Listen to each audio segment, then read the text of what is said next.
Մինչև հուլիսի 19-ը կատարեք գնումներ Իդեալ համակարգի խանութներից եւ ամեն շաբաթ ստացեք հնարավորություն շահելու 500,000 դրամ արժողությամբ ճամփորդական ուղղագիր դեպի Կարմիր ծով, Իտալիա, Իսպանիա կամ ձեր նախընտրած ուղղությամբ։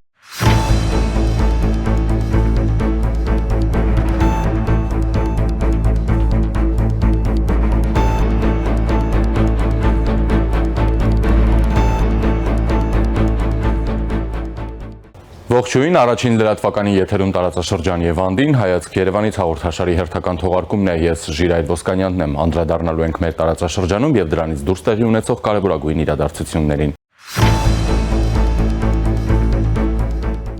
Միացյալ Նահանգները Իրանի հետ բանակցություններ է վարում ուժի դիրքերից եւ Թեհրանը հասկանում է դա, հայտարարել է ԱՄՆ նախագահ Դոնալդ Թրամփը Սպիտակ տան Վարդերի այգում ամերիկացի ֆերմերների հետ ընթրիքի ժամանակ։ Նա կրկին նշել է, որ Հորմուզի նեղուցը արդեն բաց է եւ որ աշխարհը մեծ վտանգի տակ կլիներ, եթե Իրանը միջուկային զենք ունենար։ Թեհրանի ակտիվները ապասառեցնելու համաձայնագրի ֆոնին Թրամփը նաեւ Իրանը անվանել է ամերիկյան գյուղատնտեսական արտահանման նոր շուկա։ Մենք բացում ենք շուկաներ ամերիկացի ֆերմերների համար ամբողջ աշխարհում եւ նոր շուկա է բացվելու եւ այն կոչվում է հրաշալի երկիր Իրան։ Մենք վերցնելու ենք նրանց միջոցների մի մասը եւ ծախսելու ենք դրանք, գնելու ենք ցորեն, սոյա եւ եգիպտացորեն։ Այդ գործընթացը շատ շուտով կսկսվի։ Միևնույն ժամանակ The New York Post-ը հղումանելով ԱՄՆ բարձրաստիճան պաշտոնյայի հաղորդել է, որ համաձայնագրի շրջանակներում ԱՄՆ-ում սառեցված իրանական միջոցները փաստացի չեն լինի Իրանի իշխանությունների ձեռքում։ Վաշինգտոնը պնդում է, որ ապասառեցված միջոցներն ուղղակիորեն կգնան այն ընկերություններին, որոնցից Իրանը կարող է գնել գյուղատնտեսական արտադրանք, բժշկական սարքավորումներ եւ այլ հաստատված ապրանքներ։ Սակայն Իրանի խորհրդարանի խոսնակ Մոհամմադ Բաղեր Ղալիբաֆը նույն օրը հայտարարել է, որ Թեհրանը չի ցանկանա իր ակտիվները ծախսել ամերիկյան ապրանքներ գնելու վրա, եթե դրանք ապասառեցվեն։ Իրանական լրատվամիջոցները հաղորդում են, որ Թեհրանը կստանա $12 միլիարդ երկու տրանշով։ Նշեմ, որ նախորդին Թրամփը վստահեցրել էր, որ ԱՄՆ-ն դեռևս որևէ գումար չի վճարել Իրանին կամ չի փոխանցել նախկինում սառեցված իրանական միջոցները։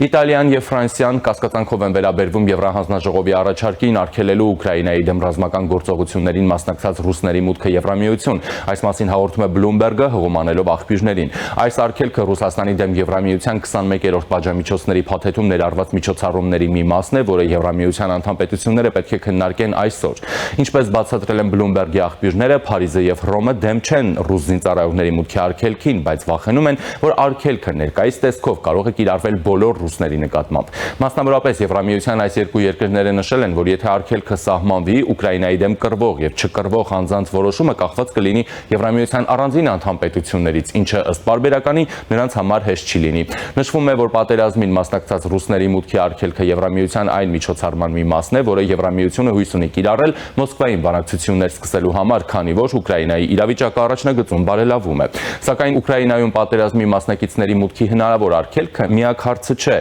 որը հարցեր է առաջացնում Եվրամիության անդամների մոտ։ Դիտորդները նշում են, որ ռուսական նավթի գնի առաստաղի կիրառումը նույնպես կարող է խնդրահարույց լինել, հաշվի առնելով ներկայիս բարձր գները։ Եվրոպայի խորհրդի խորհրդարանական վեհաժողովում 28 պատգամավորի կողմից ներկայացվել է բանաձև, որը վերաբերում է Թուրքիայում իրավունքի գերակայության խախտումների համար պատասխանատու դատավորներին, դատախազներին ու պետական պաշտոնյաներին։ Բանաձևում նշվում է, որ Օսման Քավալան շարունակում է մնալ անազատության մեջ, չնայած Մարդու իրավունքների Եվրոպական դատարանի որոշումներին ու Եվրոպայի խորհրդի նախարարների կոմիտեի նախաձեռնած խախտման ընթացակարգին։ Բանաձևի հեղինակները պնդում են, որ Քավալիի նկատմամբ դատական գործընթացը, ինչպես նաև Թուրքիայի քրդամետ ժողովուրդների դեմոկրատական կուսակցության նախկին համանախագահ Սերլահաթին Դեմիրշատի գործը օգտագործվել են քաղաքական նպատակներով լրացման համար։ Բանաձևում ընդգծվում է, որ ենթադրյալ ապօրինի կալանքի համար պատասխանատվություն են կրում ոչ միայն առանձին պաշտոնյաներ, այլև դատավարությանը ներգրավված դատավորներն ու դատախազները որպես համակարգի մաս։ Փաստաթղթում հիշատակվում է նաև Յուքսել Յալենչքայայի վերաբերյալ Մարդու իրավունքների Եվրոպական դատարանի վճիռը, որը նախագծի հեղինակները ներկայացնում են որպես Թուրքիայում իրավունքի գերակայության խնդիրների կարևոր ցուցիչ։ Նախագծի համաձայն Թուրքիայում համակարգային կերպով խախտվում է Մարդու իրավունքների Եվրոպական կոնվենցիայի սկզբունքներից մեկը առանց օրենքի հանցագործություն չկա դրույթը։ Հեղինակները պնդում են, որ խնդիրը վերաբերում է ոչ թե առանձին դեպքերի, այլ հազարավոր գործերի։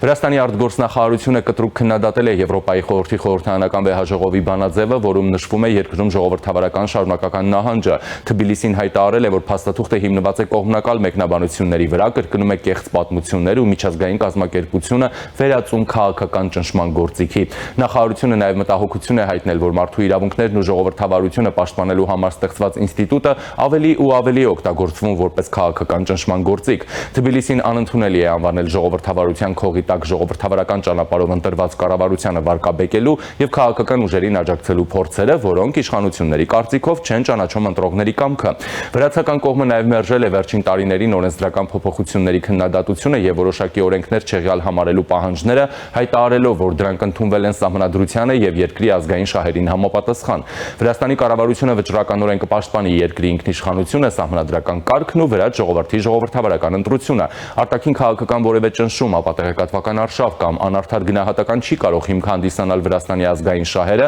պետական անկախությունը եւ ժողովրդավարական լեգիտիմությունը անտեսելու համար, ասվում է հայտարարությունում։ Այսօրվա համար այսքանն էինք նախատեսել, մնացեք առաջինի հետ։